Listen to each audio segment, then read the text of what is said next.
Cricket Bharat के लोगों के लिए सिर्फ एक स्पोर्ट्स नहीं बल्कि एक इमोशन है और 2008 में जब आईपीएल का शुरुआत हुआ था तब इसने क्रिकेट को एक नई पहचान दी। लेकिन क्या आपको पता है जिस इंसान ने आईपीएल का शुरुआत किया था उसी इंसान ने आईपीएल से 1000 करोड़ रुपए से ज्यादा का स्कैम करके लंदन भाग गया। ये इंसान कोई और नहीं बल्कि आईपीएल का founder and chairman Lalit Modi है। तो आखिर कौन है ये ललित मोदी और कैसा घोटाला किया इन्होंने, आइए इस वीडियो में जानते हैं। Former Indian Premier League chairman Lalit Modi has been banned for life on charges of financial irregularities by the Lalit Modi पर भ्रष्टाचार के आरोप लगे हैं। अप्रैल 2010 से ललित मोदी लंदन में हैं। ये ललित मोदी की दास्तान है।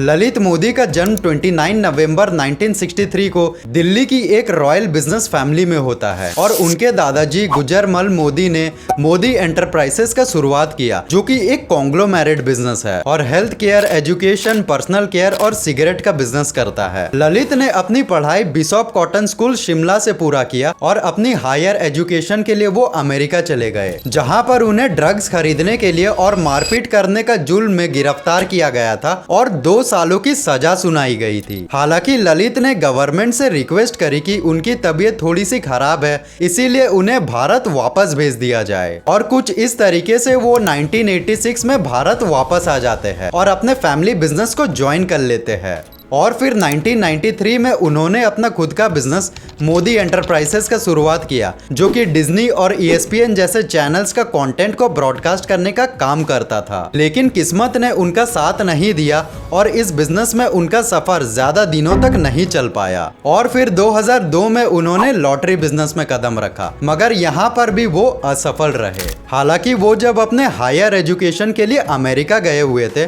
तब उन्होंने वहाँ पर नोटिस किया कि वहाँ पर स्पोर्ट्स के प्राइवेट लीग बहुत ज्यादा चलते थे और भारत में क्रिकेट का क्रेज अलग लेवल का है, तो इसीलिए उन्होंने सोचा क्यों ना भारत में कुछ इस तरीके का कंसेप्ट लाकर 20 ओवर का एक प्राइवेट क्रिकेट लीग बनाया जाए। इसके बाद ललित ने अपना इस आइडिया को लेकर बीसीसीआई के दरवाजे पर दस्तखत दी, लेकिन बीसीसीआई ने उनका इस आइडिया को सीरियसली नहीं लिया। अब ललित मोदी को ये बात समझ में आ गया था कि अगर उन्हें अपने आइडिया को हकीकत में बदलना है तो उन्हें बीसीसीआई में अपनी जगह बनानी होगी और इसीलिए 1999 में उन्होंने हिमाचल प्रदेश क्रिकेट एसोसिएशन को ज्वाइन किया। लेकिन कुछ दिनों बाद किसी रीजन के चलते उन्हें एसोसिएशन से बाहर कर दिया गया और इसके बाद 2004 में उन्होंने पंजाब क्रिकेट एसोसिएशन को ज्वाइन किया। पर उनका असली गेम तो 2005 में शुरू होता है जब उन्होंने अपनी बचपन की दोस्त वसुंधरा राजे जो कि राजस्थान की चीफ मिनिस्टर थी, उनके जरिए से उन्होंने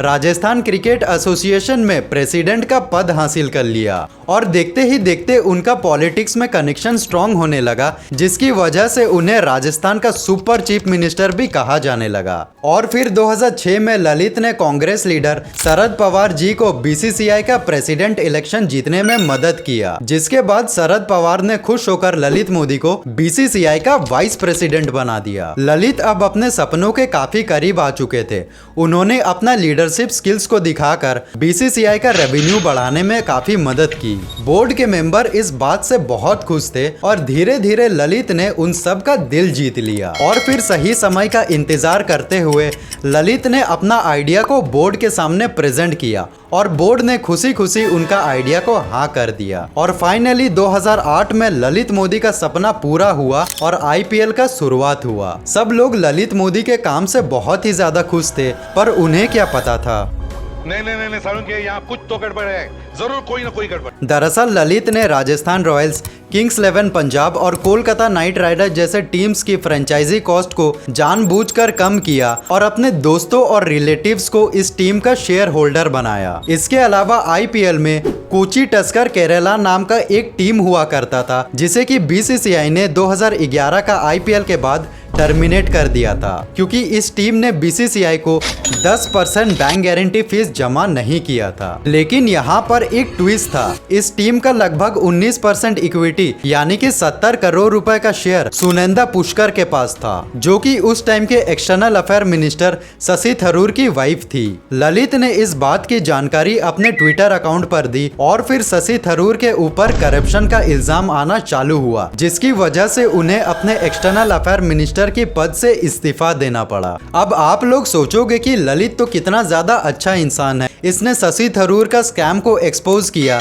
लेकिन यहाँ पर ललित ने अपने ही पैरों पर कुल्हाड़ी मार ली, क्योंकि इस इंसिडेंट के बाद अब ईडी का नजर ललित के ऊपर आ चुका था। ईडी ने ललित और बीसीसीआई के ऊपर अपना इन्वेस्टिगेशन शुरू किया और धीरे धीरे ललित का काला धंधा ईडी के सामने एक्सपोज होना चालू हुआ, जैसे कि money laundering, betting, match fixing, IPL के पैसों से लंदन में प्रॉपर्टी खरीदना, फॉरेन एक्सचेंज मैनेजमेंट यानी कि फेमा एक्ट को ब्रीच करना, और इसी के साथ ललित मोदी के ऊपर 22 अलग अलग चार्जेस लगाए गए थे, जिसके बाद बीसीसीआई ने लाइफ टाइम के लिए मोदी को क्रिकेट से बैन कर दिया। अब जब ललित को ये लगा कि बचने का अब कोई रास्ता नहीं है, इसीलिए वो भारत छोड़कर लंदन भाग गया, और आज के डेट में ललित मोदी लंदन में अपनी जिंदगी बड़े ही ऐशो आराम से जी रहा है और साथ ही साथ करोड़ों रुपए भी कमा रहा है, क्योंकि आज भी वो अपने फैमिली बिजनेस मोदी एंटरप्राइजेस के प्रेसिडेंट है। तो वीडियो पसंद आए तो वीडियो को एक लाइक कीजिएगा, अपने उन दोस्तों के साथ जरूर से शेयर कीजिएगा जो कुछ इस तरीके का टॉपिक को देखने में इंटरेस्टेड है। और क्या आपको पता है